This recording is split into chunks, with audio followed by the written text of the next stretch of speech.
Thank you, everybody, for your patience, for being here tonight. House Republicans just concluded a very productive and respectful conference meeting. Members from all across the conference shared their support for this important bill, and they shared their support for Speaker McCarthy's strong and effective leadership. This is a win for the American people and future generations. Last November, the American people sent a message strongly that they did not support the failed policies and reckless spending of single-party Democrat rule. The country entrusted House Republicans with our vision of a commitment to America to deliver results and rein in out-of-control spending, causing crippling inflation. The Fiscal Responsibility Act is a historic step to restoring fiscal sanity and holding Washington accountable. This will be the largest deficit reduction in history. For the first time in a decade, spending year over year will be cut while still providing critical funding for veterans and national defense. This deal claws back tens of billions in unspent COVID funds, the largest rescission combined in the history of Congress. And this deal will lift millions of Americans out of poverty by strengthening work requirements. Since earning the majority, House Republicans have been underestimated by the media every day. We've been underestimated by the media this week, but we will be tireless in keeping our promises and delivering results for the American people. And as we do every week, we're going to highlight a freshman, and I'm pleased to introduce Derek Van Orden from Wisconsin. Thank you. The world's oldest freshman. Hey, there's a lot of talk about what is not in this bill. I want to tell you what's in this bill and what it does. It protects the people that built this nation. Those are our seniors. It protects the people that defended this nation. Those are our veterans. And it defends the people that feed this nation. Those are our farmers, making sure that biofuels are still in here and they're protected because that can be the future of American energy. It also protects the people who are most in need, the folks that get SNAP benefits. And I'm on that committee on purpose because I was raised in a broken home on welfare. So what of those four provisions are negative? None of them. This is a heck of a good bill. It's a win for the American people, and I'm incredibly proud to support it. And with that, I'd like to introduce my friend, Chairman Patrick McKinnon. Hi. Hi. Well, thank both of you for that. It's great to be here. Look, the fiscal Internet, thank you so much for joining. As the team here knows, I've been looking for somebody my size. So look, it's been a long 2 weeks in negotiations, and thank you all. You at least get chairs down here rather than the hard floor upstairs. Look, the Fiscal Responsibility Act is the largest deficit reduction package in American history. It has the largest rescission package in American history. And in a progressive left administration and a Democrat Senate, we will now have a new work requirement for TANF and for SNAP. We'll have reforms for the TANF program. These are important reforms so that people can get back in the workforce and understand the value of work. Furthermore, we have permitting reform that will help America harvest our energy resources here at home and be able to build things faster and cheaper and more quickly. Faster, cheaper, more quickly. One of those two I could have just put together quickly, but I decided to use two words because I'm trying to keep you here later. That two is supposed to be funny, but it's not. It's been a long 2 weeks. My apologies. Two additional items. We have administrative pay-go, which says to the administration that if you want to put in new policy regulations, you have to repeal administration action of equal size or greater size. And finally, we have now an appropriations process that can work and incentives to make it work, to change the way we operate here in Washington. We have conservative reforms that are included in this debt ceiling, and these things should help Republicans rally to the cause. And with that, I get to introduce my friend and the majority leader, our great friend, Steve Scalise. Thank you, Patrick. Appreciate your work. Look, there has been a lot of hard work and a lot of late nights that have gone into changing the spending trajectory in this town that has brought us to this point where we've got over $31 trillion in debt. And tonight is no different. You see how late it is? The work's not going to stop for a long time. There's a lot of work that needs to continue to go into fixing all of the problems that President Biden has created. You see inflation through the roof. you see the struggles that hardworking families are experiencing because Washington went on a multi-trillion-dollar spending binge over the last 2 years. And Joe Biden didn't want that spending binge to end.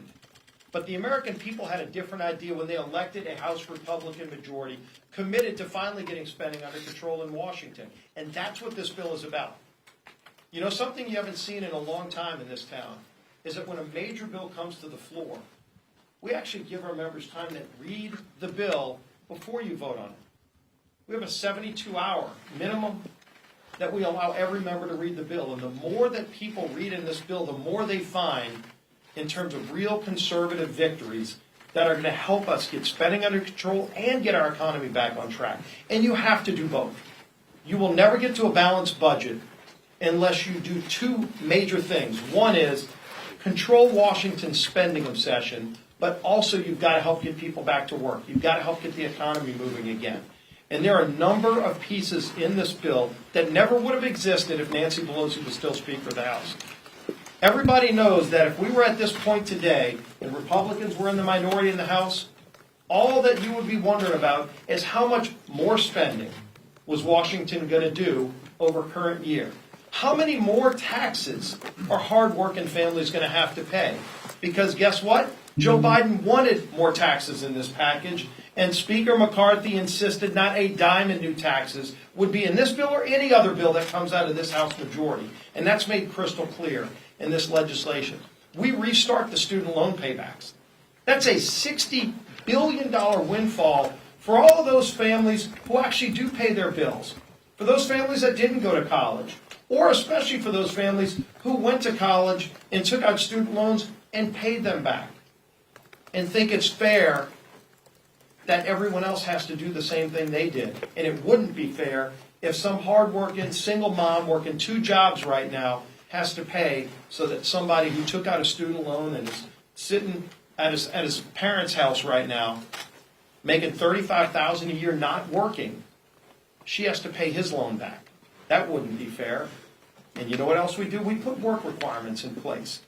Something we haven't seen in a long time. Something, by the way, that was an originated idea back when Joe Biden was a senator and he voted for it when Bill Clinton was president working with a Republican majority. Something that helped get people out of poverty and back into the workforce. Paying into programs like Social Security that are going bankrupt under Joe Biden's spending binge, but because people will be working again. That is going to help us shore up Social Security. So this bill does all of those things and more. Real spending cuts, real reforms, permitting reforms that allow us to build roads and bridges again. Why should it take 10 years to build a road project where sometimes if a group that just wants to kill a project, you can go through all the environmental reviews, and there might be 5 different agencies that are looking at your permit, and as soon as they file lawsuits and block one area, you succeed a year and a half later, and they go file another lawsuit, and it's another year and a half. And finally, eventually, people just give up, and they stop building things in America. Well, we create a one-stop shop in this bill so that you still have to follow all the rules, but it's not gamed. You can't go from agency to agency to try to stop a project. You only go to one place, and there's shot clocks on the federal agencies. Anybody who's ever tried to build something in America, if a federal agency asks you for information, they don't just say whenever you get around to doing it, send us the information. They give you a shot clock. And if you don't meet that deadline, you're going to get fined or you're surely not going to get your permit. And yet you give them that information and you might wait 6 months or a year longer to hear back from the federal agency. Shouldn't the federal agency have the same shot clock that you, the taxpayer, have? We put that in this bill too. So again, there are a lot of really important reforms that are in this package, something that I think everybody has been waiting a long time to see from Washington. Not how much more is Washington going to spend, but for once in a long, long time, Washington is actually going to spend less money next year than it is this year. And that's a reform that all of us can support. So, all right, with that, why don't we take some questions? Yeah. The CBO estimates that the SNAP provisions would actually expand the eligibility for SNAP recipients under this deal. So how can Republicans still claim this as victory and saying that it would reduce dependency? Well, there's a number of things that are done both in SNAP and TANF to limit who's eligible to, if you look at some of the states that have gamed the system, and by the way, there are a number of states who have gamed the system, we reduced their ability to do that. They were able to roll over from one year to the other how many people they can exempt. That ends in this bill. So again, getting more people back to work is going to be the end result of this package, and more people paying in. You know, why don't we let the chairman of the Agriculture Committee, G.T. Thompson, talk about that too. Thanks, Steve. Well, quite frankly, CBO's got their numbers wrong. They double counted individuals that there were new categories that were created, specifically veterans, the homeless, 18-year-olds that have been living in foster care. And I hope you're all aware of the tragic situation that happens there many times where a young person ages out, they put their life belongings in a garbage bag, and because it all fits there, and they go out to try to find a place in the world. And very frankly, those folks, most of those folks are already counted as eligible. So CBO basically, they scored this as a $2 billion cost, which is completely false. And not the first error the CBO has done. They most recently recognized in the Farm Bill baseline that was put out, they blew by $1 billion on related to cottonseed. And so I think the analysts, I mean, that's, I don't know what the variables were they were working with, but it's pretty obvious that they double counted here. When you think about SNAP employment and career and technical education, which has been a part of the farm bills going back into the 90s, that really provides folks a pathway to prosperity and out of poverty. And as I had mentioned in a previous meeting, they all gives people an opportunity to achieve what we all aspire to be, United States taxpayers. So at the end of the day, it's not just the investment there, but the return on investment as folks go from dependency on the government to, quite frankly, to realizing the American dream, which is dignity through work and all the financial benefits. No, it is about food security, but it's also about financial security. And we have some other provisions within that that Patrick and Garrett and the speaker and the team did a great job in terms of the waivers. The age, taking the age from age 49 to 54. Quite frankly, the percentage of waivers that states are able to apply, taking that from 12% to 8% is a huge savings, and it really doesn't impede helping people that are truly in need. It's just the efficiency. It's good government, and then I think one of the most important ones that has been agreed to in the deal that was put together was states have accrued without limit these waivers over many, many years. So hundreds of thousands, enough to cover everyone. Never have anybody have a shot at the American dream through exercising the SNAP employment and career and technical education. That baseline gets zeroed out in 2024. States will be issued waivers, but it'll be waivers for use that year. Those are just a few of the simple provisions that really are really important and meaningful.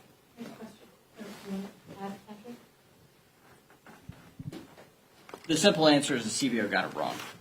These populations are already included in most states under the 12% cap that they currently have, which says even if they have all these current excluded populations that are not required to be in work or seeking work, they can have up to 12% of their population exempted.